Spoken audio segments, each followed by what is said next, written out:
அண்ணா 2002 அவருக்கு தெரியாத அவங்க அப்பா எம்எல்ஏ. அவங்க அப்பா எம்எல்ஏ கோட்டாவை பயன்படுத்தி சீட்டு வாங்கி கொடுக்குறாரு கல்லூரியில படிக்க சொல்லி இருக்கு. அதிமுகவுடைய வேட்பாளருடைய தந்தை வாரிசு அரசியல் எம்எல்ஏவா இருக்கார் கோவிந்தராஜ். கோட்டாவை பயன்படுத்தி கோட்டா அரசியல் அவர் வந்திருக்கார். 2002 முதலாக கோயம்புத்தூருக்கு வர்றேன். பேண்ட் போட்டுக்கிட்டு எங்க அப்பா வேட்டி கட்டிக்கிட்டு கிராமத்திலிருந்து 2 தகர டப்பா எடுத்துக்கிட்டு 3 பேருந்து மாறி 2002 கோயம்புத்தூருக்குள்ள வர்றேன். எத்தனை நாளைக்கு முன்னாடினா 22 ஆண்டுகளுக்கு முன்பு. அன்னைக்கு எனக்கு வயசு 16 வயசு 17 வயசு. காந்திபுரம் பஸ் ஸ்டாண்ட்ல ஒரு டவுன் பஸ்ஸை பிடிச்சு 2 தகர பெட்டியோட பீலமேட்ல போய் இறங்குறேன். நான் சொல்றது 2002. பீலமேட்டுல பிஎஸ்ஜி பொறியியல் கல்லூரிக்கு முன்னாடி நானும் என்னுடைய தந்தையும் 2 தகர பெட்டியை வைத்துக் கொண்டு எங்க அப்பாட்ட கேட்கிறேன், அப்ப இந்த ஊர் நமக்கு செட் ஆகுமா? நாமெல்லாம் கிராமத்துல இருந்து வந்திருக்கோம். மொத்தம் 40 வீடு, 3 பஸ் மாறி கோயம்புத்தூர் வந்திருக்கோம். பெரிய நகரம் இது. இந்த ஊர் நமக்கு செட் ஆகுமா? ஏன்னா பிஎஸ்ஜி பொறியியல் கல்லூரியில படிப்பதற்கு வாய்ப்பு கிடைச்சது. எம்எல்ஏ கோட்டால அப்பா பேரை வச்சு நான் படிக்க வரலீங்க சார். புரிஞ்சு, தனி மனிதனாக உழைத்து இந்த மண்ணில நீங்கள்லாம் எப்படி உழைத்து தனி மனிதனாக இருக்கின்றீர்களோ அதே போல தகர பெட்டி 2 பெட்டியோடு கோயம்புத்தூருக்கு வந்து 2002. 5 ஆண்டுகள் பிஎஸ்ஜி பொறியியல் கல்லூரியில 5 ஆண்டுகள் படித்திருக்கின்றேன். என்னுடைய மனைவி அதே கல்லூரியில படிச்சாங்க. நான் படித்த அதே பிஎஸ்ஜி கல்லூரியில என்னுடைய மனைவி 1 ஆண்டு காலம் எனக்கு ஜூனியரா படித்தாங்க. நாங்கள் இருவரும் மனம் புரிந்து கோயம்புத்தூர்ல வாழ்ந்து கொண்டிருக்கோம். அதனால நீங்க ஒரு விஷயத்தை புரிஞ்சுக்கணும். கோட்டா சிஸ்டத்துல இந்த அண்ணாமலை வரல, கோட்டா சிஸ்டத்துல வானதி வரல, கோட்டா வானதி அக்கா வரல, மன்னிச்சுக்க. கோட்டா சிஸ்டத்துல மோடி அவர்கள் வரல, கோட்டா சிஸ்டத்துல இங்க யாரும் வரல. கோயம்புத்தூர் மண்ணினுடைய தன்மையாக இங்கே நின்று கொண்டிருக்கின்றோம். அதனால் என் மீது கோபம் வருவது இயற்கைதான். என்னை பத்தி பாருங்க, இத்தனை காலமா தமிழக அரசியல்ல திமுகவும் அதிமுகவும் சண்டை போட்டுக்குவாங்க. காலையிலிருந்து நைட்டு வரைக்கும் எதற்கு கோயம்புத்தூர்ல 2 வேட்பாளர்களும் அண்ணாமலை புராணம் பாடிட்டு இருக்காங்க, பாரதிய ஜனதா கட்சி புராணம் பாடுறாங்க, மோடி ஐயா புராணம் பாடுறாங்க, தேசிய ஜனநாயக கூட்டணி பாடுறாங்க. 2002 22 ஆண்டுகளுக்கு முன்பு கோயம்புத்தூருக்கு எப்படி 2 தகர பெட்டியை கொண்டு வந்தேனோ இன்னைக்கும் அதே மனநிலைமையில் இருக்கு. இன்னைக்கு இதே கோயம்புத்தூருக்கு நம்முடைய கட்சியின் சார்பாக, தேசிய ஜனநாயக கூட்டணி சார்பாக எனக்கு எல்லா அடையாளத்தையும் கொடுத்த கோயம்புத்தூருக்கு சேவை செய்வதற்கு ஒரு வாய்ப்பு கிடைச்சிருக்கு. அண்ணாமலை என்கின்ற மனிதனுக்கு அடையாளம் கொடுத்தது கோவை. கிராமத்து மனிதனாக வந்து ஒரு பொறியாளனாக மாற்றியது கோவை. எனக்கு மனைவி கிடைத்தது கோவை, சொந்தங்கள் கிடைத்தது கோவை, வாழ்வது கோவை. அதனால ஏதோ ஒரு அப்பா வச்சு கோட்டா சிஸ்டத்துல வரல சார். சுயமாக ஒன்றென்றும் கடினமாக சண்டை போட்டு ஒரு படியாக ஏறி வந்திருக்கின்றேன். கஷ்டம் என்பதை முழுமையாக உணர்ந்தவர். அதனால இந்த சின்ன பசங்க விளையாட்டுக்கெல்லாம் நான் வரல சார். அந்த 2 வேட்பாளரும் உங்களுக்குள்ள சின்ன பசங்க விளையாட்டு. நாங்க வந்திருப்பது கோயம்புத்தூருடைய வளர்ச்சி. பாஜகவின் கரூரை சேர்ந்த, இந்த ஊரை சேராத ஒரு நாடாளுமன்ற வேட்பாளர் அண்ணாமலை, மறைந்த எனது தந்தை சிங்கை கோவிந்தராஜ் எம்எல்ஏ அவர்கள் கோட்டாவில் நான் சீட் எனக்கு அப்பா வாங்கி கொடுத்தாருங்கிற மாதிரி அந்த கோட்டாவில் எம்எல்ஏ கோட்டாவில் வாங்கினேன்னு சொல்லிட்டு ஒரு கருத்தை நேற்று பதிவிட்டது மிகவும் தவறான மன வருத்தத்துக்குரிய ஒரு செயல். இப்போது எனது தந்தை இறக்கும்போது எனக்கு வயசு 11. நான் பிஇ படிக்கும்போது எனக்கு 18 வயசு. நான் அதே மாதிரி டிப்ளமோ படித்து பெஸ்ட் அவுட் கோயிங் ஸ்டூடெண்ட் அப்படிங்கிற அவார்டை பிஎஸ்ஜி பாலிடெக்னிக்கில் வாங்கி பிஎஸ்ஜி டெக்கில் இந்த ஒரு வாய்ப்பு எனக்கு ஏற்படுத்தப்பட்டது. அப்போ அவர் சொல்கிறாரு, நான் தகர டப்பா 2 எடுத்துகிட்டு 3 பஸ் மாறி வந்தேன். இந்த பக்கம் நான் தகர டப்பா பிடிச்சேன், அந்த பக்கம் எங்கள் அப்பா தகர டப்பா பிடிச்சாரு. அவருக்காவது அந்த பக்கம் தகர டப்பா பிடிக்கிறதுக்கு அவங்க அப்பா இருந்தார். எனக்கு எங்கள் அப்பாவே இல்லை. நான் தனி ஆளாக 95 பஸ் ஏறி இங்கே வரராஜபுரத்துலேருந்து அங்கேருந்து போய் இறங்கி நான் தனியாக தான் உள்ளே போனேன். 76 ஏக்கர் வச்சுருக்காருங்கிறாங்க. அந்த இதில் அஃபிடவிட் அதெல்லாம் போட்டிருக்கு. ஒரு பண்ணையார் மாதிரி அவ்வளோ நிலம் வச்சுட்டு தகர டப்பா எடுத்துகிட்டு வந்தேன், ஒன்றும் இல்லை அப்படின்னு சொன்னால் இதெல்லாம் ஏற்றுக்கிற மாதிரி இல்லை. அதாவது எனது அம்மா, எங்கள் அப்பா உண்மையாலுமே சிங்கை கோவிந்தராஜ் எம்எல்ஏ அவர்கள், எக்ஸ்எம்எல்ஏ அவர்கள் சிங்கானூர் சட்டமன்ற உறுப்பினராக இருந்தப்போ எப்படியெல்லாம் அவர் செயல்பட்டார், எவ்வளோ ஒரு ஹானஸ்டான அரசியல்வாதி, எத்தனை பேருக்கு எவ்வளோ நல்ல விஷயங்கள் பண்ணியிருக்காரு அப்படிங்கிறது சிங்கானல்லூர் மக்களுக்கும் அஇஅதிமுக நிர்வாகிகளும் கோவை மாவட்டத்தில் இருக்கிற எல்லாருக்குமே தெரியும். அவர் எவ்வளோ ஹானஸ்ட்டாக இருந்தார்னா, இது ஒரு பர்சனல் இன்ஃபர்மேஷன் சொல்லக்கூடாது, இருந்தாலும் இப்படியெல்லாம் கீழ்த்தரமாக தவறான பொய்கள் சொல்லும்போது இதெல்லாம் சொல்ல வேண்டிய நிலைக்கு நானும் தள்ளப்படுறேன்.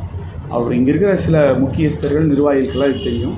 அவர் இறந்தப்போ கேஜி ஹாஸ்பிட்டல்லேருந்து நம்ம பாடி எடுத்துகிட்டு வரக்கூட காசு இல்லாமல் வேற ஒருத்தர்கிட்ட இருந்து நம்ம காசு வாங்கி கொடுத்து தான் எடுத்துகிட்டு வந்து அப்புறம் அவரோட காரை விற்று பழைய அம்பாஸ்டர் காரை விற்று தான் திருப்ப ஒரு 4 மாதம் 3 மாதம் கழிச்சு அந்த பக்கத்து வீட்டில் இருக்கிறவங்க போய் அந்த கடன் அணைச்சோம்.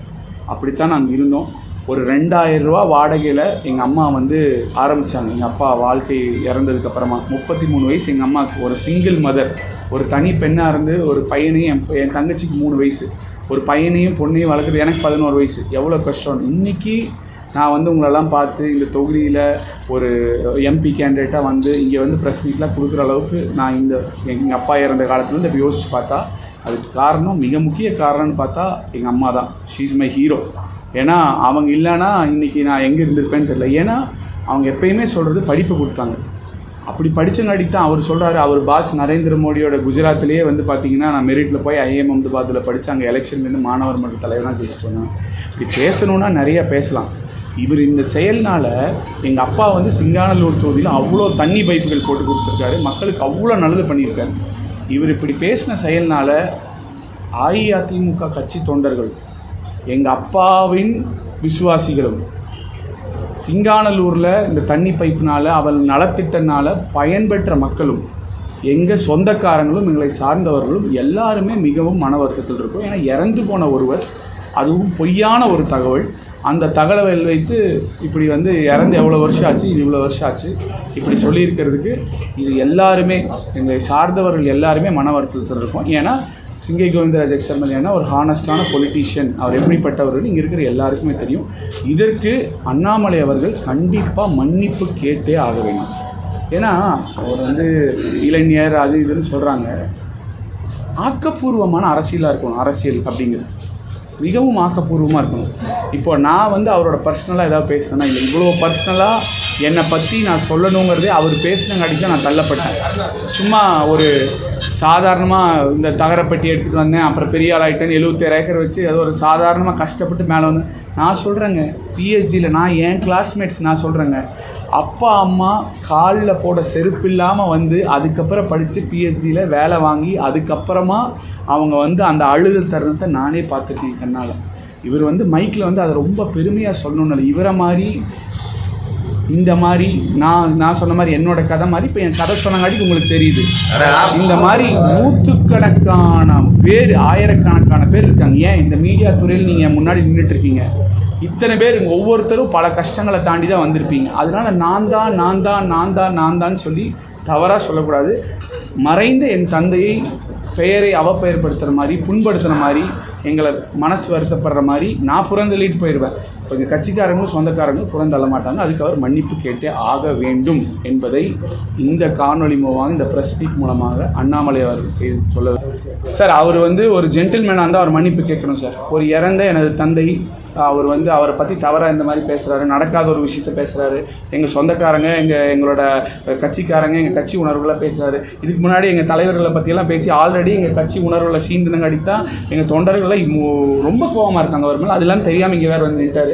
ஸோ இப்போ அவர் வந்து மன்னிப்பு கேட்டால் அவர் ஒரு ஜென்டில்மேன். மன்னிப்பு கேட்கலன்னா அது என்னங்கிற அந்த ஜட்ஜ்மெண்ட்டை மக்களாக இவங்களுக்கும் ப்ரெஸ்ஸுக்குமே நான் விட்டுறேன். அது நான் பேசுகிற பொண்ணு இல்லை சார்.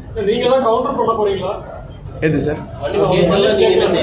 அதுதான் நான் சொல்லிட்டேன் என்னோட பதில் ஆல்ரெடி. அதுதான் அவரோட கேள்வி. இப்போ நான் சொன்னது அதோட பதில். அவர் ஒரு ஒழுக்கமான ஜென்டில்மேனாக இருந்தால் அதுக்கு மன்னிப்பு கேட்கணும்.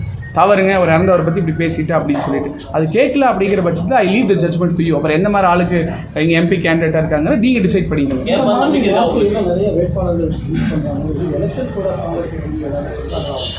எனக்கு அது தெரியல சார். அது செக் பண்ண டாக்குமெண்ட்ஸ் ஃபேக்ட்ஸ் அது என்ன எனக்கு பர்சனலாக தெரியாது. உங்கள் அப்சர்வேஷனில் அண்ணாமலை மன்னிப்பு கேட்பாருன்னு எனக்கு தெரியல சார். ஏன்னா அவர் வந்து நிறைய தப்பாக சொல்லிட்டு நான் மன்னிப்பு கேட்க மாட்டேன், அது பண்ண மாட்டேன், இது பண்ண மாட்டேன். எப்பயுமே சார் யாருமே we should be open for feedback. அப்போ தான் வந்து எடுத்துக்க முடியும், அதை வந்து திருப்ப கொடுக்க முடியும். நீங்கள் கேட்டு பாருங்கள், அடுத்து வருவார் ப்ரெஸ் மீட்டுக்கு, நீங்களே கேட்டு பாருங்கள் என்ன கேட்டு.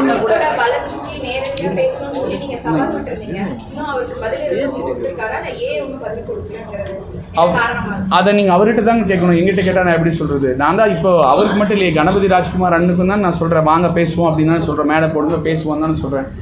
அவங்க என்ன சொல்கிறாங்க நீங்கள் ஃபீட்பேக் நீங்கள் தான் அவங்ககிட்ட கேட்டு சொல்லணும் சார் திரும்ப திரும்ப நான் சொல்கிறேன், நேற்று ஒரு விஷயம் கேள்விப்பட்டேன் சார். இப்போ அவரோட மச்சான் வந்து ஒரு குவாரி வச்சுருக்காரு. அது வந்து பார்த்திங்கன்னா 5 உயர்ந்திருக்கான். இன்னொருத்தவங்க சொன்னாங்க, நீங்கள் செக் பண்ணுங்கள், நான் சொல்கிறேங்கிற சொல்லுவாங்க. எனக்கு காது வழி செய்தி வந்து சொல்கிறேன். அது எப்படி வந்துச்சு 3 வருஷத்தில் 33 மாதத்தில் 33 மாதம்னா நீங்கள் எப்படி இருந்தீங்க, இன்றைக்கி எப்படி உங்களால் இப்படி ஒரு வாழ்க்கை வாழ முடியுது, செலவு பண்ண முடியுது, இப்படிலாம் பண்ண முடியுது, அவர் தான் பதில் சொல்கிறேன். அதான் நான் சொல்கிறேனே, எனக்கு அவர் பர்சனல் இதில் எனக்கு எந்த இன்ட்ரெஸ்ட்டும் இல்லை. I want Coimbatore to grow. கோயம்புத்தூரும் கோயம்புத்தூர் மக்களும் வளரணும். அதுக்கு இங்கே இதுவரைக்கும் அதிமுக ஆட்சியில் தான் வளர்ச்சி வந்திருக்கு. எங்கள் எடப்பாடியார் எஸ்பி வேலுமணி தான் கொண்டு வந்திருக்காங்க. அவங்க வழியில் இங்கே எம்பி கேண்டிடேட்டாக ஆகி நானும் வளர்ச்சிக்காக பாடுபடுவேன். மற்றபடி சும்மா வந்து ஏதோ ஒன்று சொல்லணுங்கிறக்கா சும்மா வேறு ஏதாவது சொல்லியிருந்தா கூட புறந்தள்ளிட்டு போயிருக்கலாம். மறைந்தவர்களை பற்றி பேசக்கூடாது, கடுமையாக அதை மன்னிப்பு கேட்கணுங்கிறதுக்காக நான் முன்னாடி வந்து